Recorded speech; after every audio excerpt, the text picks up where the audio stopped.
Merhaba Orhan Analiz TV ailesi, yine her zaman olduğu gibi yepyeni bir video ile sizlerle birlikteyiz. Arkadaşlar, bundan sonra gecenin bu saatlerine kadar da olsa çalışıp sizler için tahmin üretmeye çalışacağız. İddia tahminleri, basketbol tahminleri, spor toto tahminleri, oran analiz, açılış kapanış hepsini her gün 7 gün 24 saat videolarla buluşturacağız sizi. Şimdi yarınki ilk videomuzu çekelim arkadaşlar. Eskiden bu videolardan çok çekiyorduk aslında. Ama oran analizi biraz daha hızlandırıp bırakmıştık. Şimdi şöyle yapacağız arkadaşlar. Sizler için 7 tane karşılaşma hazırladım. Aslında 8 karşılaşmamız vardı ama kontrol ederken birisinin ertelendiğini gördüm. Ertelense de açılış oranları önceden verildiği için bize maçı analiz etmiştik aslında, Swansea maçını. Ama ertelenmiş görünüyor şu anda. Şimdi ilk maçımızla başlayacağız. Ben tek bir filtreden sizlere o oran analizini sunacağım. Ama her bir maçı 3 filtreden geçirdim ve en net sonuçları almaya çalıştım arkadaşlar. Bu videomuzda vereceğimiz bütün maçlar hem öneri olacak hem de bütün ideal tercihleri olacak arkadaşlar. Maçların ideal tercihlerini yapacağız. Yani ne çıkartabildiysek, tabii ki sürprizleri de var. Mesela sıfırdan 0, birden bir sürpriz kupon da oluşturabilirsiniz. Aralarından seçip ideal tercihler de oluşturabilirsiniz. Duruma göre, beğenilere göre, yorumlara göre mutlaka yorumlayın bu videoları. Yorumlara göre de daha fazla videolarda kombinle vermeye başlayacağız arkadaşlar. Şimdi ilk maçımıza geçelim hemen. Başakşehir Konya maçıyla başlayalım.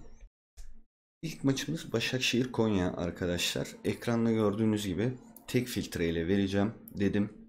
2.5 alt şeklinde değerlendirebilirsiniz. Ancak filtremizin farklı bir filtreden de baktığımızda, bu filtreden de baktığımızda maç 0-0 gözüküyor arkadaşlar. Yani 0'dan 0 şeklinde görünüyor. Sürpriz kuponlarda da bu maçın mutlaka 0'dan 0 değerlendirin arkadaşlar.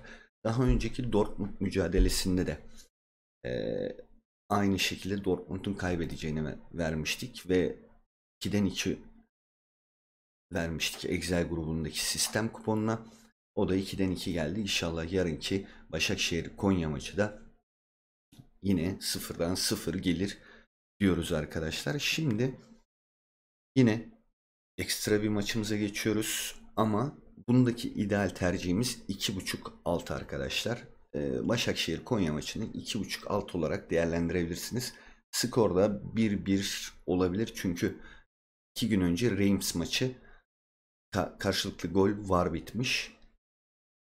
Bakalım, hep beraber yarın göreceğiz. Sabah göreceğiz daha doğrusu. Şu anda gecenin 3'ü oldu. Sabah göreceğiz arkadaşlar.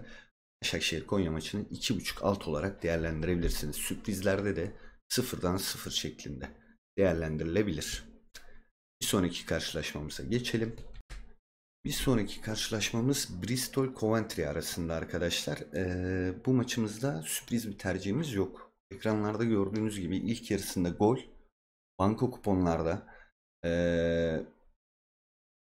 ideal kuponlarda da karşılıklı gol var şeklinde değerlendirebilirsiniz. Ekranda da görüyorsunuz. Ekranlara ekstra bir yazı eklemeyeceğim arkadaşlar. Çünkü sebebi şu. Çok hızlı videolar çekeceğiz artık. Hızlı videolar çekeceğimiz için ekstra bir düzenleme yapmayacağız. Bu yüzden şurada her zaman en sonda kare olan yerde maçın ismini görebilirsiniz. Bristol Coventry maçını da karşılıklı gol var şeklinde değerlendirebilirsiniz arkadaşlar. Şimdi bir sonraki karşılaşmamıza geçelim. Bir sonraki karşılaşmamız Hull City Barnsley arasında. Daha önceden şurada 0 gözüken maçımız, tabii ki biz de Excel'de bazı bir sistemde değişiklik yaptığımız için ertelenen maçlar 0 gözüküyor. Onu katmayalım arkadaşlar. Gördüğünüz gibi Hull City'nin burada karşılıklı gol yok ve 2.5 alt tercihini değerlendirebilirsiniz. Ancak ben Hull City'de arkadaşlar, Hull City'nin maçı 2-0'da kazanacağını düşünüyorum. Bunu da sürpriz olarak mutlaka değerlendirebilirsiniz. Gördüğünüz gibi son oynanan iki karşılaşmada da 2-0 şeklinde bitmiş. Yani Hull City'nin ideal kuponlarda 2.5 altı ya da KG yok şeklinde değerlendirilebileceğini, sürpriz kuponlarda da 2-0 skor şeklinde değerlendirilebileceğini düşünüyorum. Hatta bu notlarımın arasına eklememişim. Onu da ekleyeyim 2-0 skor olarak. Şimdi bir sonraki karşılaşmamıza geçelim. Bir sonraki karşılaşmamız arkadaşlar gördüğünüz gibi Reading Birmingham maçı. İngiltere Championship'te tercihimiz aslında sürpriz biraz. Yani sürpriz tercihimiz ilk yarı 1.5 üst Reading maçında. Ancak ideal tercihlerde de ilk yarı 0.5 gol üstü olarak değerlendirebilirsiniz. Banka kuponlarda ilk yarı 0.5 gol üst sürpriz ve idealde de ilk yarı 1.5 üst şeklinde değerlendirilebilir. Hatta şöyle bir şey daha söyleyeyim arkadaşlar. Ben maçın 1'den 1 olacağını düşünüyorum. Sürprizde 1'den 1'i, idealde ilk yarı 1.5 üstünü, normal banko kupon yaptığınız tarzlardaki kuponlarda da bizim önerimiz ilk yarı 0.5 gol üstüdür. Daha bu videoların arkadaşlar sürekli gelmesini istiyorsanız lütfen desteklerinizi esirgemeyin. Videoları beğenin, yorum yapın ve şimdiden kanala abone olup bildirimleri açın bence. Çünkü çok fazla video gelecek arkadaşlar. Şimdi Şampiyonlar Ligi'ne geçelim. Şampiyonlar Ligi'nde 2 maçı analiz ettik. Geçip sonuçlarına bakalım. İşte büyük sürpriz burada aslında arkadaşlar. Chelsea-Lille mücadelesinde evet, her ne kadar bir takımın çok baskın olduğunu görsek de aynı City gibi düşünün. Lille boş bir takım değil. Aynı zamanda oranlardan farklı filtrelerden çıkarttığımda maç sonucu 2'yi de gördüm arkadaşlar. Bu yüzden ben 2-3 gol tercihini değerlendirip idealde sürprizde de 2'den 2 şeklinde değerlendireceğim. Siz ne düşünürsünüz bilmiyorum. Ben sürprizde 2'den 2 ve idealde de 2-3 gol şeklinde değerlendireceğim. Arkadaşlar bunlar sadece video için hazırlanan maçlar. Bir de gümüş, altın ve Excel grubu için artık özel olarak her gün hazırlanıyor. Ve katıldan, yani şuradan her videonun açıklama kısmında var artık arkadaşlar. Katıl ayrıcalıkları Android uygulama ya da Excel grubuna gelmek istiyorsanız Excel grubu için Instagram ya da Telegram'dan bizlerle iletişime geçebilirsiniz arkadaşlar. Şurada videonun bu kısmında hangi günlerde neler çekeceğimizi belirteceğiz. Çok daha güzel bir çalışma yapacağız. Bu arada Spor Toto'yu anlatmış mıydım bilmiyorum. Yeni yaptığımız filtrede 13 bildik ama pek bir şey kazandırmadı. Çoğu banko geldi zaten.